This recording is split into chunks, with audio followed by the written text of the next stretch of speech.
Hey everybody, welcome back to another episode of Cryptid Cocktail Party, a show where we have a few drinks, share a few laughs, take a dive into the unknown. I'm your host, Dave. Today, I am joined as always by Sarge. What's going on, man? Ahoy! What's up? Oh, just recuperating from the weekend. How are you? Happy Pride, everybody. Happy Pride, happy Father's Day to all. Thank you. Happy Father's Day to all the dads out there.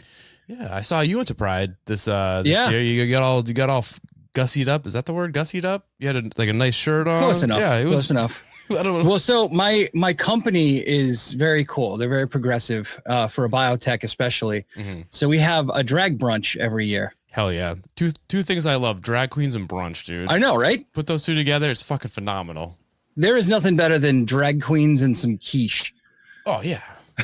Fucking bottomless mimosas. Yeah. Well, we couldn't do the mimosas. Oh. It was a very sober. It was probably the most sober that drag queen had ever seen an audience. But we had fun. She was amazing. But I also drag in Providence, Rhode Island. Mm-hmm. Was this weekend, and they do it better than Boston. Really? The only problem is, so it's all enclosed in this one area. Oh. And so there's like a lot of security. It's nice and safe for everybody. And it's you still get your weirdos.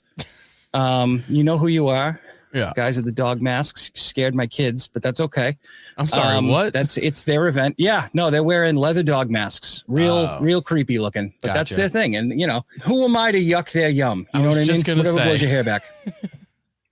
But there's this one guy who's always there. And last year I brought my daughter and a bunch of her friends. And I didn't think that there was anyone more gay than my daughter until I met this gentleman. And he came up to me, an adult male, with these children around me. Mm-hmm. They're teenagers, but they're still children. Yeah.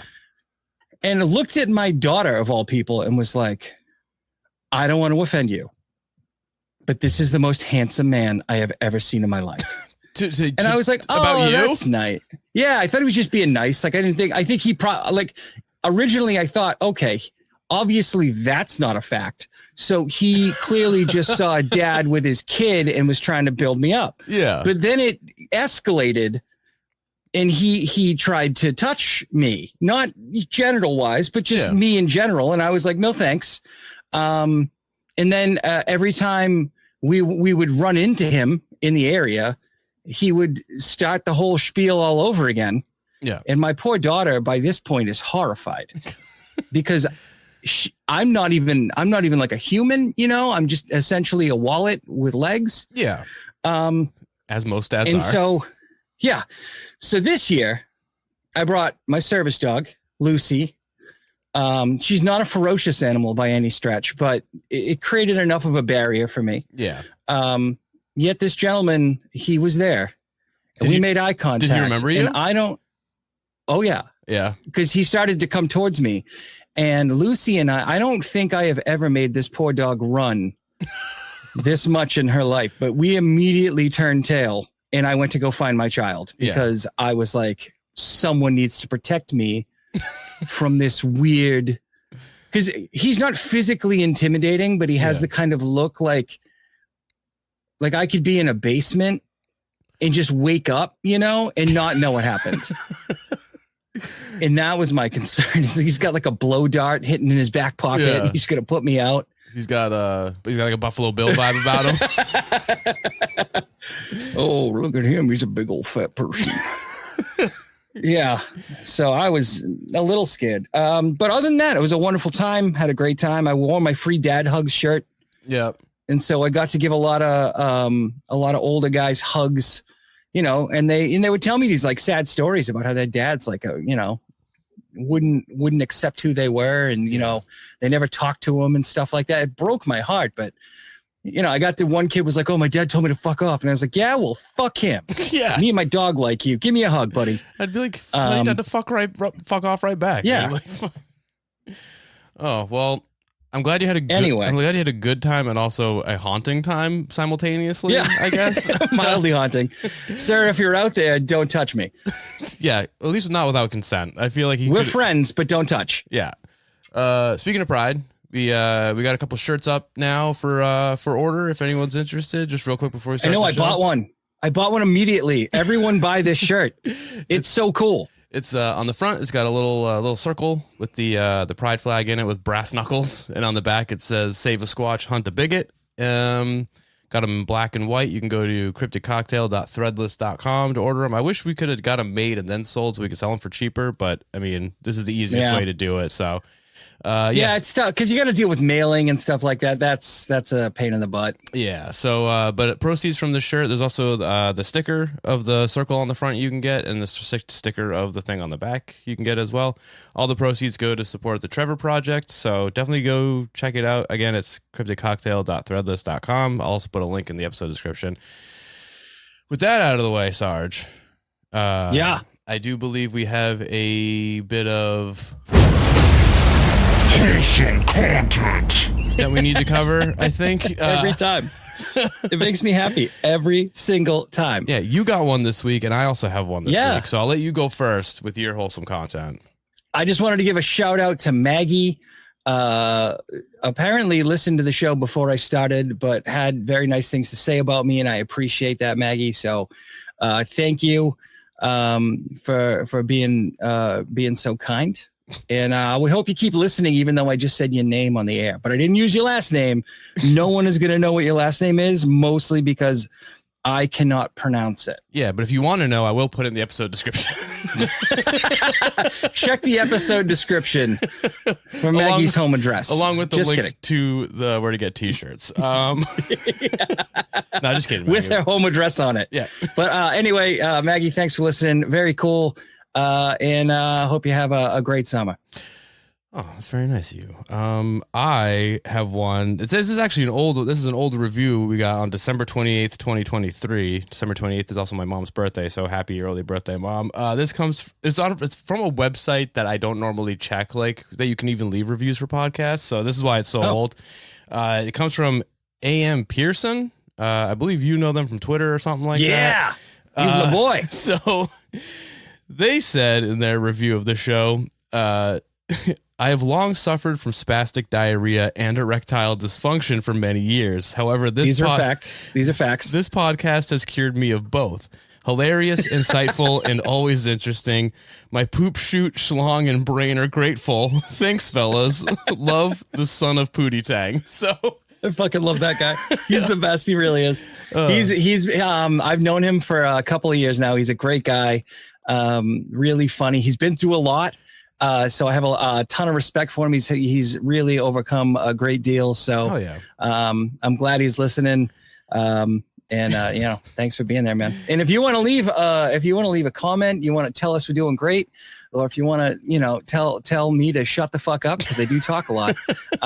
We would appreciate the comment and the constructive feedback. Yeah, just shoot any one of us a DM or leave a review on Apple or wherever this was from. I can't remember, or just, whatever. If you want to be part of the wholesome content crew, which is going to be the new t-shirt design, just, say whatever you want. I don't know. All right, Sarge, are you ready to dive into this week's topic? I am ready. Okay. I am ready. Today, Sarge, we are heading to Jersey, everyone's favorite state, and definitely not a real life version of the song Hotel California that lets you come in all willy nilly, but then forces you to give it money if you want to leave. Yeah. It's the setting for The Sopranos, home of the famous Jersey Shore, both the actual beach and the blight on society that was the MTV reality show.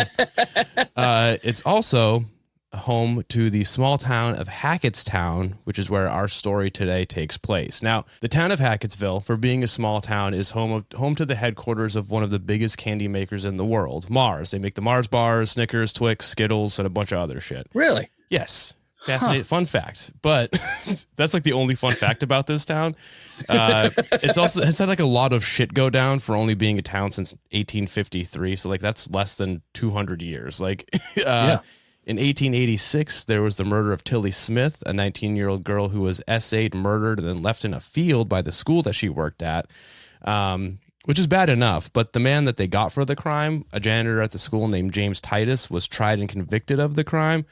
But his conviction came from like wildly circumstantial evidence, basically just like he worked at the school and was probably like a lower income person kind of thing. You kind of get where I'm going with it. Jesus Christ. And he was sentenced to hang, but eventually signed a confession and was just sentenced to hard labor for 19 years. Wait, so their decision was, we're either going to murder you Yeah. or just 19 years. No big deal. Yeah. I don't know what hard labor is in Jersey. I'm assuming he was just like hawking t-shirts down by the shore. I have no idea what hard labor is. applying spray tan to ungrateful debutantes. Pretty much. And his conviction is still like contested to this day. Like no one believes he did it. It was just like a wrong place, wrong time kind of thing. So her murderer was never found. In 1925, a train wreck on the outskirts of town killed 50 people and injured another 50 people. In 1977, a mass shooting occurred where a 20-year-old former Marine and Hackettstown High School graduate named Emile Pierre took shots at passing cars over the course of 4 hours, killing 6 and then himself. Jesus. Then in 1994, a charity barbecue picnic organized by the Tri-County Motorcycle Club was crashed by rival members of the Pagans Motorcycle Club, and an altercation broke out with guns and knives, resulting in the death of 2 pagans and 3 other bikers being injured. Oddly violent. What? You all right? I was going to say oddly violent behavior for historically peaceful people. Yeah. The pagans aren't exactly known for like just through history. And then a motorcycle gang was like, you know what? We're sick of your piece shit. Yeah. We're going to worship nature and kill some people. Well, it did make when I was reading about this, it did make sure to say that they were an outlaw biker gang, which I think we already kind of knew. Yeah, given the outlaw activities they were engaged in. Yeah. And then it was reported in 2011 that there were a couple of instances where people may or may not have seen a 6 to 7 foot tall black and gray praying mantis man while fishing on the Mekong River. And that's what we're going to be covering today. Your face lit up like a Christmas tree. You really buried the lead here. You really buried the lead. A praying mantis man? I couldn't give it away too soon. Yes, please. So I'm so excited. this all began on July 26, 2011. My favorite insect. It's a good insect. Yeah, it is. Praying mantis are my favorite insect. Well, you're going to learn because they can turn their head and look at you, and that's so fucking weird. Well, that might, we'll get there. So this all began on July 26, 2011, when paranormal investigator Lon Strickler of Phantoms and Monsters published on his website a wild story sent in to him by a man named Paul Jacks, who wrote to Strickler about something strange he had seen while out fishing on the Mekong River. And I'm just going to read you the email in full because it's bonkers. Please do. Are you ready? Leave nothing out. All right. So the email goes as such. Lon, I've recently been doing research regarding an encounter I had 5 years ago. Fly fishing on the Mekong River in New Jersey with my boss, I saw briefly what I could only describe as a quote-unquote praying mantis man. Although the water was clear, there had been heavy rains the past couple of days. We should not have been out there. The river was smooth, but the current was exceptionally strong. I was leaning backward and digging my heel into the gravel, but the river was still kicking me along pretty well. Sketchy navigating. Please know I am, quote-unquote, privy to the paranormal and always have been. Shadow people, ghosts, whatever. But what I encountered that day was not a spirit. It was a biological living creature, but it disappeared into thin air as almost as soon as I saw it. He goes on to say, for whatever reason, my searches at the time turned up nothing, but then by chance, I came across an alien race type video on YouTube, and there in the net artwork, I saw what I saw, quote unquote, ancient mantis leaders. So when I began searching mantis alien instead of praying mantis man, I found a lot more.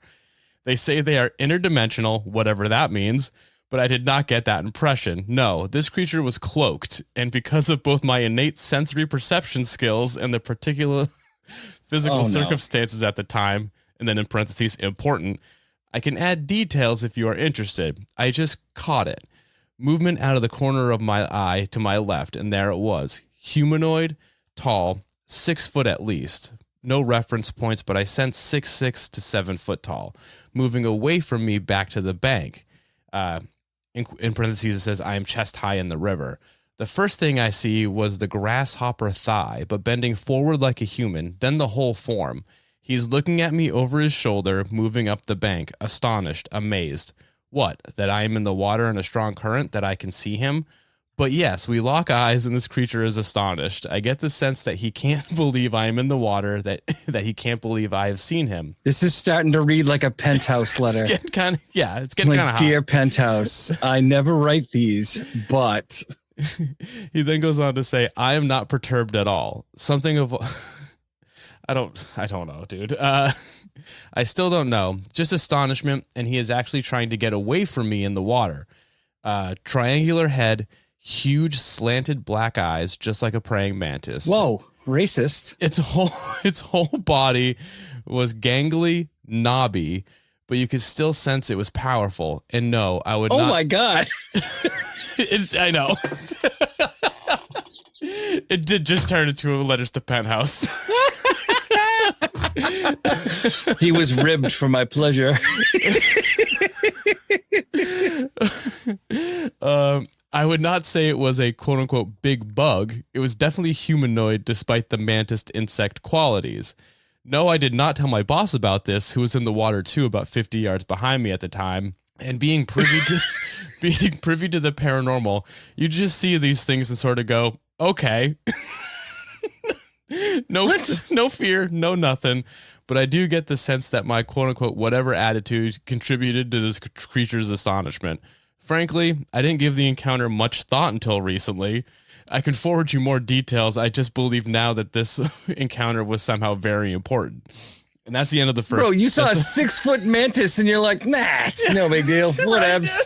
I'm not even going to think about this again. Just so nonchalant about it. Like, what the fuck? So Lon writes back asking for more details. And this is the follow-up email, I guess. This took place in Hackettstown, New Jersey. The stretch of the Mekong River here is unusual in that its west bank borders Route 46, but the east bank, where we were fishing, borders fields and farmlands. No bank to speak of on the developed side, but the sloping bank on the rural side was high, maybe 10 feet. A strip of trees about 10 to 20 yards thick separated the river from the fields beyond, but there was the occasional gap/path, each about 20 yards wide, that allowed clear access to the river. As I mentioned, the weather had been bad the previous several days, and the sky was white and heavy. It was mid-afternoon. When I saw the Mantis Man, it was in one of these gaps, moving back up the bank towards the field, looking back at me over its shoulder about 15 to 20 yards away. That is so close to be so nonchalant about it. You know what I mean? Yeah. Like, that is... Also, I know this isn't the point, but I heard white and heavy, and I feel attacked. Well, I mean, that guy at Pride would have begged to differ. I do have a certain fan base, and they like bears, apparently. So the email continues. So I understand that it was several feet above me. He was looking up at it and framed clearly against the blank white sky, like a full ghost apparition. It was indeed clear, but nevertheless nearly transparent and fading fast. Oh yeah, he's saying that this thing was like cloaked. I don't know if you got that from these emails. No, I know. I did pick up that part. Okay, basically he was seeing like a predator glimmer, I feel like, is what he's like. No, describing. I think he's talking about like a cape. Like a fucking like invisibility cloak from like Harry Potter. Yeah, like Zorak from Space Ghost, Coast to Coast, the large cartoon praying mantis on that show. No, I think he's saying, I think it's cloaked. I think he's saying that it has a cloaking. I mean, because you could see the legs and the arms and shit. You wouldn't be able to see that. Based on this guy's email, he seems like someone who owns a lot of cloaks and probably attends more than a few Ren fairs. Do you think be my guess? Do you think the Ren fair community and the fly fishing community, like the Venn diagram, do you think that's? I don't think it really fits. I mean, I've been fly fishing and I've been to a Ren fair, so I can't really. But I'm not like a regular at either. But the thing, he said something that really piqued my interest when he said he was chest deep. Yeah. So I've been fly fishing. That's pretty deep to be fly fishing. You wear waders, right? Yeah, and you don't want to get that deep because like if there's like a little bit of surge of water or whatever, Yeah. it's going to fill up your fucking waders. I mean, So that's fair. it's already like, what are you talking about? Like, I've never gone deeper than waist deep in the water, because if you fall in, that thing fills up and you're fucked. Yeah. Well, you know, this all could be not real. So Yeah. all right. I don't know where I left I think off. this guy was typing that with one hand. All right. I don't remember where I left off, so I'm just gonna start from where I remember. So I derailed you. I apologize. Um, You left off with him. We were talking about the bank, yeah, and then you had mentioned the cloak, and that's where I took it in another direction. all right. So all right. So he said that he would. So understand that it was several feet above me. I looked up at it and framed clearly against the blank white sky, like a full ghost apparition. That's why I don't think it was a cloak. I think it was like a ghost. Like it was like a full body thing. Yeah, maybe it was just. It was indeed clear, but nevertheless nearly transparent and fading fast. Then it quote unquote evaporated mid stride. Again, I stressed the strong impression that the Mantis Man was cloaked, and I quote unquote caught it just right. It abruptly found itself against a new blank background. It was adjusting quickly. No, I do not believe it slipped into another dimension / plane. I detected movement and first saw that strong left thigh and strong right calf. Then the whole, come on. then the whole thing, and immediately those eyes / face. The whole encounter was only a couple of seconds. I could not tell you with any strong certainty what its feet or hands looked like. I wasn't looking there, just at those strong fucking calves, apparently. But I can tell you that its arms were normal. He's a leg man. That's fair. And not the literal mantis forelegs I have recently seen in drawings of these quote unquote aliens. That's really about it. If you have any questions, please contact me.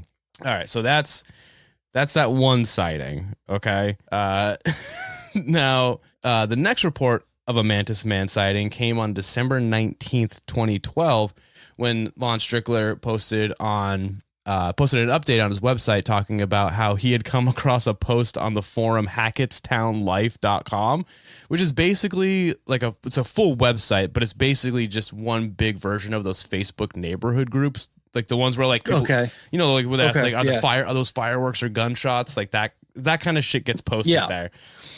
Anyways, he posted a link to the post, and luckily for us, that post is still up, and I was able to find it. Happy.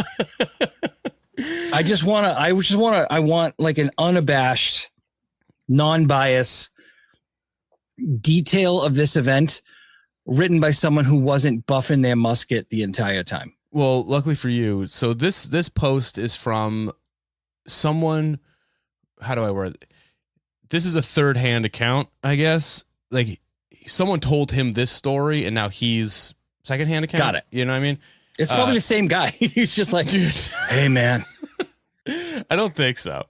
So this is how the post on the hackettstownlife.com forum goes. It goes, I like a good story like anyone else, but my friend told me a story today that was so profound that I felt the need to share it with the rest of the town. This friend of mine who told me this story is a very successful businessman. Deep into our conversation today, he started tearing up uncontrollably and told me he had something to get off his chest that had been eating at him for some time. I hope you're ready for this, because I wasn't. Apparently, about a year ago, my friend and his brother were down at Stevens State Park fishing right around dusk. During this time, while his brother was roughly 50 yards downstream fishing, he said he felt this strange vibration in his right ear, and from that he turned and looked to the right. When he turned and looked to the right, he said he saw this 6 to 7 foot tall praying mantis looking man just standing there and unable to believe that he could see him. He said the creature was black and gray, and to be quite honest, the way my buddy was telling me the story, I was having a tough time. I know he saw this thing because I could see it in his face. Anyhow, we Googled praying mantis man on Mekong right after that, and it turns out my friend is not alone. And then he posts a link to the first sighting. Now, the thing about this forum is that they allow you to leave comments on here. So people are responding to this. This one says looks more alien than mantis, and then this one says maybe Mothman. This one just straight up says LMFAO, and then there's a response from the original poster, and it says, coincidentally, I just happened to run into the teller of the story as I speak while out. Oh my God. Coincidentally, this is obviously poor grammar and whatever, because it's yeah. Coincidentally, I just happened to run into the teller of this story as I speak while out to dinner with my wife. I told him that I posted his tale on the local forum, and then after freaking out, he saw how some people actually believe him. Now, when it comes to something like this, I would never denigrate either one of our credibilities. But I just had him tell me the story again, and if he's not telling the truth, then he certainly believes he is. Needless to say, and incidentally, he's freaked me out all over again. He actually just admitted that he wet himself during these brief seconds, and he sat down in the water so his brother didn't think he pissed his pants. I'm happy some of you take this to heart, because on the karma which I live by, whether this guy saw this thing or not, he is telling the truth, a truth he believes wholeheartedly. That is, I don't know if you have ever peed your pants out of fear, but I have never peed my pants out of fear as an adult. As a child, I did once, but I had good reason to be scared. As an adult, I've been in some hairy situations, and I have never once peed myself. Now, I'm not saying that because I'm super tough. What I'm saying is, holy shit, this guy must have been either terrified or he just had to pee really bad, and this was his excuse. Yeah, because his brother definitely noticed. Oh, there was a fucking mantis, man. Oh, I better sit in the water for a second. In January. So when this started, and he was like, my friend had something to tell me, and there were tears in his eyes. Me, personally, I would have gone on the emotional journey of, oh, Tim killed a guy. You know what I mean? Instead, he's like, I saw a mantis. That's not a reason to cry, I don't think. I mean, if it was scary enough for him to piss his pants, it might be traumatizing. I feel like I would still be laughing while telling the story to somebody. Yeah. But then again, as a former member of the United States military, we take great pride in embarrassing stories about ourselves. No, embarrassing stories about ourselves. If I peed myself in Iraq, I promise you I would tell you about it. Yeah, that's because fair. It would be hilarious. Now, to me, the best part about all this is that, like I said, it's not even the witness who posted this or the follow-up comment. Whoever this dude is, his buddy told him this in pretty much confidence, and then he just decided to blast that shit on the town forum for the whole town to see. Now, the best part about these two stories is that both of these men were anonymous, so no one knew who they were. Right. But eventually this was covered by a show called Monsters and Mysteries in America on the Travel Channel. And now, thanks to that show, we know the name of the first person, but also the whole town knows the name of the second person who pissed himself after seeing the Mantis Man. Yes. And his name is... Do we have a photo? His name I need to see him. Is Joe Parenti. I don't have a photo of him, but I'm sure I could find Parenti? One. So Joe Parenti will never tell that guy anything ever again. No. And Joe, this is a message for you. I'm sure you're not listening, but you need better friends, man. Because that's fucked up, dude. My friends told me that in confidence, and then they were just like, fuck Joe, you. I'm telling you right now, bro, I would never tell anyone that you peed yourself. That is your story. Yeah. Own it if you're going to tell it. But don't. That's so messed up, man. Yeah. So basically this show docks both these people. And the first one. So messed up. The first one's fine, but to have the name, Joe's name out there after his buddy in a town forum admitted to him pissing his pants because he saw a Mantis Man, and he says he's a successful businessman. That probably fucked up his whole shit. Of course, his whole the first guy, he's just the town sex pest, and I guarantee you, everyone knows who he is because I'm sure he describes everyone by their calves. Yeah, they're strong. But the second mantis guy, legs. Just rippling muscles with knobs. Oh man, it was amazing and scary. That didn't come at all. Yeah. I hope he wasn't borrowing those waiters. I hope he turned into a dry cleaner afterwards. No, after the episode of Monsters and Mysteries in America aired, Lon Strickler would continue to get emails and messages from people claiming to see this thing.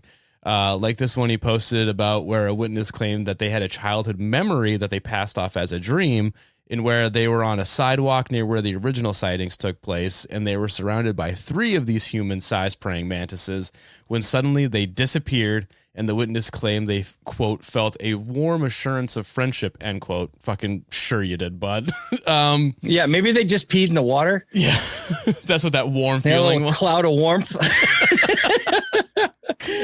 Now, there are some other sightings, but the only other one that I think is pretty cool is a person contacted Strickler claiming that he had actually made contact with these beings all the way back in the year of our Lord, 1987.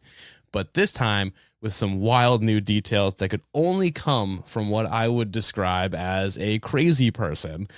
Okay, good. He said, quote, they communicated through some manner whereby they connected to the inside of my head through the brain behind both ears, whatever the fuck that means. He then said, quote, I got the distinct impression that they were cold and insect-like. Logical. What gave it away? The mantis faces? I didn't want to. I was about to say. I'm sorry. Logical with very little in the way of emotion or compassion, which frightened me the most. The other impression I got from this was that they believe themselves to be our superiors, like we believe about animals in our world. Oh, to be our superiors. Is that what I said? I don't remember. And I'm not even drinking this episode, and I can't even fucking get this shit straight. Whatever they were. Cold, logical, tall, skinny. So literally just the skinny guy from Big Bang Theory. Yeah. And he goes on to say, whatever they were deciding, it was based on this belief. In other words, for our own good or the greater picture, end quote. So, like I said, that could be either the ramblings of a madman, or this is actually like one of the few times where like it sounds kind of legit. That, yeah, I mean, yeah, they're either nuts or this was like a life-changing experience. Yeah. So this leaves us with one question, Sarge. Just what is or are or were these mantis men? A couple of theories include alien, which if you know the different races of alien, insectoid is one of them. Yeah. It does kind of sound like the description of Oh, that. I played XCOM. I know all the different races of aliens. Do you? Yeah, the grays, insectoids, the ethereals. I'm all about it. All right. Chrysalids. What is it? The other, what's that one that everyone, Palladians? I know that's one. I know I heard that. And then on the somewhere. blobs and the mutons. I think some of these might have been made up for the game, Sarge. No, you had like the pink one that would float and shoot acid at you. Again, I think that one might be made up for the game. I don't know if that's... No, I don't believe you. Okay. No, it looked like a tonsil. It looked like an extracted tonsil that had mutated, and it was squirting green stuff. Yeah, it's wrong. Are they terrestrial? Like, are they of this world? Only popping up in this one small town in Jersey every few years, like a cicada? Maybe they are some sort of like fucked up experiment gone wrong, or possibly even interdimensional. Which, I mean, to me, that just puts them right up there with Alien. I feel like Alien, like interdimensional, that is kind of like an Alien thing to me. But whatever it is, it's a fucking nightmare, and I don't ever want to see one. So there you have it, Sarge. I kind of do. I kind of do. I love mantis. I just think they're the coolest looking insects. I had never seen one up until I was like maybe 10 or 11 years old. My dad would tell me stories about when he was a kid. They would find praying mantis and they would tie like little strings around their necks. Why? And then tie them to their bedpost. And they would keep the mantis around to eat like mosquitoes. Okay. I'm not familiar with exactly how it worked. My dad did a lot of weird shit when I was a kid, he was a kid. So I don't know. But when I was a little boy, I don't know if you guys had this chain up in New Hampshire. We had the Hilltop Steakhouse. Mm-mm. And so we found one. They had like a little, they had a restaurant and then a grocery store. Mm-hmm. And it was like a butcher shop. So it was like a great place to get like good cuts of meat. We're in Hilltop and there's a praying mantis, a green mantis sitting on the fruit. Okay. And so people are freaking out. because, you know, like they're big. I know, but they're big and they're kind of creepy looking. They're bigger than what you expect them to be. If you've never seen one in real life, they are much larger than what you would ever think they were. They're terrifying. Yeah. So I picked this little guy up. I think they're endangered. I don't think you're allowed to pick them up. I think you kind of just let them. It's like when you hit a golf ball and like you have to let it play it where it lands. Well, the way I was looking at it was he's either going to get murdered by someone who's terrified of it in this grocery store, or I can just let him go outside. So I picked the little guy up and I brought him outside. And the whole time I'm like scared because I've never seen one before. I didn't know it was going to be that big or that it was going to do anything, but I put it down and it was totally fine. And it just kind of like, it like walked away and but now I see them every once in a while. I probably see like one or two a summer. Yeah. That sounds about right. Because I live near some woods. There's like a little swampy area in the woods. So I see like one or two a summer, and they're just the coolest fucking insects on earth. I know people are scared of them, but I just think that, especially when they turn their head, I don't know why I get so fascinated by it. Now it just looks you in the eye, and it's amazing. Now, what if that was 6'6" to 7 feet tall and had just the strongest legs you've ever seen? I'd hire him for my basketball team. I would start a pickup league, you know, because if you lose, he could just prey on the winning team. That's fair. Yeah.